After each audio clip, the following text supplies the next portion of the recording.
This show hooked me early on. It seemed like one of Taika Waititi's hits. But season 2 was just too tall of an order. The first season of Our Flag Means Death tells a very compelling story that ends in this profound and tragic way. It gives you everything you could possibly ask for from a show about pirate romance. The connection between the romantic leads is so subtle that it's easy to get giddy whenever they have their moments. And you get to see a lot of fun interactions of the world that are lore accurate enough for me to give it a pass. It's nowhere near what life was like back then, or how some of these people actually acted, but that's not really the point of the show, so I'm not going to nitpick.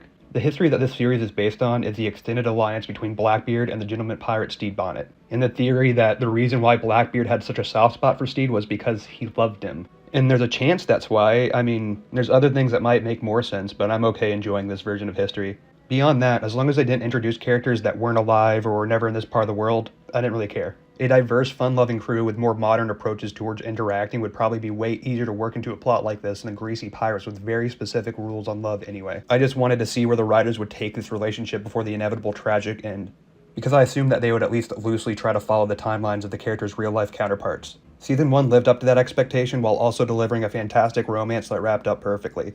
The two leads confessing their love for each other only for their plans to be interrupted by the complexity of pirate life. In the final scenes, we see Stede sailing away with a clear conscience ready to find the man he loves, and on the other hand, we're finally introduced to the real Blackbeard. We had only seen Ed, the man who wanted to be soft and nice, but now that his heart was broken, he felt the easiest way to cope was to return to his old self. At this point, I'm assuming the next season would stay relatively timeline accurate, so I was ready for a very dark season 2. This is kind of a fun time show, so I expected a bit of deviation from the original story, but in general I just didn't know how they were going to make it work. We had gotten the resolution of the main story, of how these characters would get together and how their relationship would end due to the extreme circumstances they're in. And with these characters as they are, it would take a lot of work to get them to make sense getting back together without seriously impacting the tone. And after a long wait for season 2, I guess I could have been more disappointed. Is that a compliment? I liked it. There's a lot I didn't like, but there are plenty of good moments. I loved Izzy this season. His performance was great. Spanish Jackie, too. I also thought the romance between Olu and Jang was cute. However, this does lead me into my criticisms. You know how I said I was okay with whatever timeline nonsense they wanted to do as long as they weren't so egregious as to bring a pirate from nearly 100 years into the future and from the other side of the world into the story? Well, they did that. Not even the worst part, though. Even if she were alive at this time, what's her motivation to come interact with pirates in the New World? She's already a queen in China, so why come here? I guess I was willing to look past it though, because like I said, her relationship with Olu is pretty cute. The whole setup happens between seasons, so they barely get any screen time together before they're all cutesy. Then suddenly he betrays her, but he says sorry in the finale, so they're all cute together again. It's just so rushed. No time is given to anything. Most of this season is really carried by the actors because there's just not enough attention given to anything to really flesh it out. If it weren't for how expressive they are, then I would be much less invested. Like going back to Jang and Olu. Olu is so flattered at the one compliment she gives him, and he sits on it all season because it made him so happy. And Jang just lets her guard down around him, like she's a little girl when she's usually the most dominant in the room. Great performances. Unfortunately, it didn't have enough time to be a great story, because they were trying to juggle a million other things that all suffer from this problem. Spanish Jackie and the Swede, super cute together, but basically treated like background information. Izzy's incredible arc, very compelling, has ups and downs, but we don't have enough time to sit on any of his feelings. He basically has his whole character arc told through other people's stories, like the MCU Hulk. Even the main pair isn't given a lot. It works best between them, but I don't think I had the same opportunity to sit there and watch things brew like before. And I know that part of that is because this is essentially a rom-com sequel. They gave us a resolution to their relationship in season 1, now they're going to repackage it and give it to us again, but the cat's out of the bag. They both know they like each other. We can't have the same little meet-cute moments, so instead we have big dramatic arguments that rush into convenient solutions. Every once in a while it'll slow down and try to tell an emotional, well-paced story, and those are the hardest for me to criticize. There's a reason episode 3 of this season is so highly rated on IMDb. Blackbeard's dream state where he debates if he wants to live with a ghost of his former captain, where he talks through his right and desire to live with someone that he thought was worthy of a similar punishment, and it was an interesting choice to have the final decision come down to his subconscious creation. He hadn't decided to die yet, but he kind of did. I'm not 100% sure whether it's stupid or great, but I had a fun time thinking about what it might mean, or if it means anything, so whatever. I have a couple ideas, but this isn't a deep dive into that one scene. My point is, Season 2 can be worth investing in when it slows down and lets you actually invest in it. But when you are trying to balance the main plot with several other arguably unnecessary romances, in a season that's 20% shorter than the original, you're going to be spread thin. Like, some of these are so forced and they just detract from other stories. Like this character who just showed up to give Jim a new love interest to free up Olu and has barely contributed anything other than just replacing Guts Khan's character. I still like most of what we get from these relationships, but why are there so many?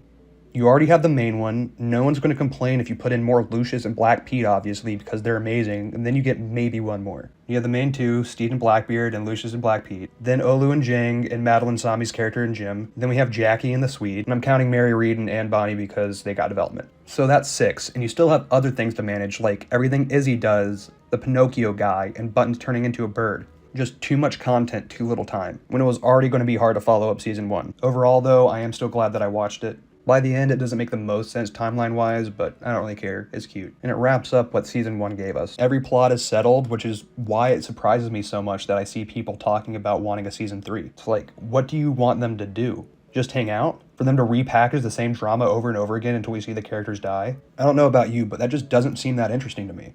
I know the crowd that likes this is a bit more on the fan-fiction-y side of the internet, so they're willing to sacrifice quality if it gets them more content. You know the crowd, the ones that constantly defend The Legend of Korra for being a continuation of something great, and refuse to acknowledge the fact that it never gets close to the quality of the original. That's where we are here. We started off great, but each time we ask for more, we're sacrificing more quality. Personally, I am okay with having less to watch if it means that everything that I can watch is actually worth watching. I'm sure most people watching this can think of a show that had a sharp decline in quality and they wish they had just cut their losses before getting to this point. Just to be clear, if we get a season 3, I'll watch it and I may very well enjoy it. But at the end of the first season, I had this feeling where it's like, what do they do now to maintain this level of quality after already working through so many of the things that made the show great? And I was kind of right, and I have that feeling again now, but way stronger. When we're introduced to everybody, they're a bunch of emotionally unintelligent brutes, or in Steve and Lucius's case, the opposite. Then we get to see them slowly become more well-rounded and wise. It was a great journey, and I love pretty much every character, but we're done here, right? Kind of seems like HBO agrees with me, but other fans want more, so whatever happens, happens. I'll happily keep recommending to people that they watch the first season of Our Flag Means Death, but they have to make their own decision past that. It just doesn't stick the same. I'm not going to give this a score or anything because I'm ready to be proven wrong and for them to come back with a bunch of banger episodes. They've proven that they can write good plots, even in rough circumstances. This is more all just to say that I was moderately disappointed. Most of the things that really pushed the show over the edge for me to make it seem worth getting excited over are gone. And what it was replaced with just felt like a half-hearted sequel series, just there because they knew there was an audience. And that's what I expect from next season if we get it, for it to just feel like a continuation of a story that's already finished. I hope I wasn't too harsh with this review because, like I said, I did have enough fun with the new stuff to be overall happy that I watched. I just feel weird about the direction it's heading. In all honesty, a lot of my issues with this season wouldn't even exist if they had 10 episodes again, if that tells you where I'm at. Outside of length, most of my issues are just what's left now. I'm happy with where everyone's at, and I'm not too interested in seeing them put in a bunch of new characters or relationships to add drama and fill time, especially if they're not interested in keeping things at least close to historically accurate. Again, not nitpicking, I was okay with them turning a character into a bird, so historical accuracy isn't that important to me, especially if you're deviating for fun reasons, but I can't imagine how they couldn't figure out a plot that didn't have Jang in it, and that's not a good sign for things to come. If you think I'm an idiot and they really upped their game recently, tell me in the comments, I love to hear it, or if you have an idea for what season 3 would look like. Who do you think they'd pair up to keep the pace of new relationships every season? Do you think it's dumb to care that they added Jang? Comment all of that. You can also dislike if you want to, but I'd prefer if you liked. Also subscribe.